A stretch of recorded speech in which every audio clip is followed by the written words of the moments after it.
நான் என்னுடைய 100வது படம்னு விழா கொண்டாடுற போது யூஸ்வலாக எனக்கு தெரிஞ்ச ஒரு நடிகர்கள் என்ன பண்ணுவாங்க, 100வது படம் அவங்க தான் செலவு பண்ணுவாங்க, அவங்களே விழா கொண்டாடி அவங்களுக்கு செலவு இருக்கும், மற்றவங்கள சேர்ந்து பண்ணுவாங்க, விழா கொண்டாடிப்பாங்க.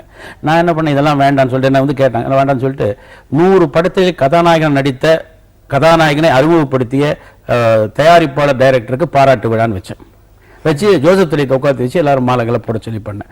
அப்போ என்ன பண்ணேன், பிளைண்ட் ஸ்கூலுக்கு டேப் ரெக்கார்டர்ஸு, இன்னும் மர்சி ஹோமுக்கு துணிமணிகள்லாம் கொடுத்தேன்.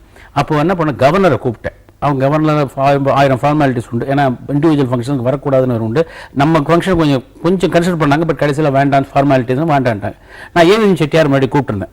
அவரை அவர் வர்றதுக்காக இருந்தார், அவரையே ப்ரெசைட் பண்ணுறதுக்கு விட்டேன். கவர்னருக்கு பதில் அவரே ப்ரெசைட் பண்ண சொன்னேன். ப்ரெசைட் பண்ணும்போது அவர் அங்கே வந்து பார்த்துட்டு 10,000 ரூபா மர்சி ஹோமுக்கு டொனேட் பண்ணார்.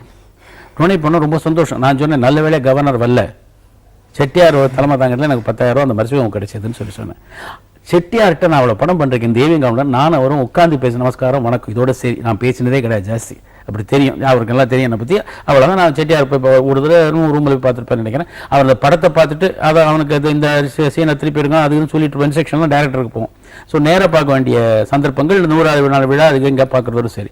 பட் இந்த இதுக்கப்புறம் கூப்பிட போனதுக்கப்புறம் வந்து 10,000 ரூபா கொடுக்குறத தேங்க் பண்ணுறதுக்காக போனேன். வந்து ரூமுக்கு அந்த காட்டேஜில் அவர் மீட் பண்ணேன். ரொம்ப நேரம் பேசிகிட்டு இருந்தார். அப்போ தான் சொன்னார், இட்ஸ் எனக்கு பெரிய ஆனர்.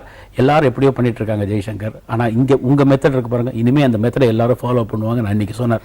அதைத்தான் இப்போ ரொம்ப பேர் இப்படி ஆர்டிஸ்ட் ஃபாலோ பண்ணிட்டு இருக்காங்க. அது ரொம்ப ரொம்ப சந்தோஷம். எனக்கு கேட்டால் இந்த மாதிரி ஹோம்ஸ்க்கு போகிறது செய்யறதுங்கிறது எங்கிட்டேருந்து தான் ஆரம்பிச்சது. ரொம்ப பிரகாசமாக ஆரம்பிச்சது எங்கிட்டேருந்து தான். அதை பிரகாசமாக ஆரம்பித்து இன்னும் பிரகாசமாக என்னுடைய சகோதரர் பிரமாதம் பண்ணிட்டு இருக்காங்கன்னா ஒரு ஆரம்பமாக இருந்திருக்கேங்கிறத சந்தோஷப்படுறேன்.